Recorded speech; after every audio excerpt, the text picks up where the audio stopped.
మీరు అట్లా అనుకుంటారని మాకు కూడా తెలుసు. అయినా ఎందుకు చెప్తున్నామంటే గా విజయవాడలో ఉన్న ఒక రాగి చెట్టుకు మామిడి పండ్లు కాస్తున్నాయట. అది చూసి తొవ్వపొంటి వచ్చిపోయేటోళ్ళంతా నోరెళ్ళ పెట్టి పరిశాన్ అవుతున్నారట. మరి బ్రహ్మంగారు ఈ ముచ్చట చెప్పిర్రో లేదో మాకైతే తెలియదు, కానీ ఆ గమ్మతేందో చూసిరా పోరి.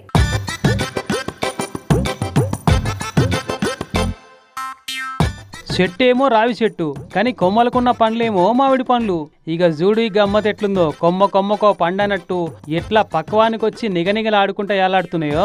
విజయవాడ రామవరప్పాడు ఏరియాల నేషనల్ హైవే మీద పోయేటోళ్లకు అవపడుతున్న సీన్ ఇది.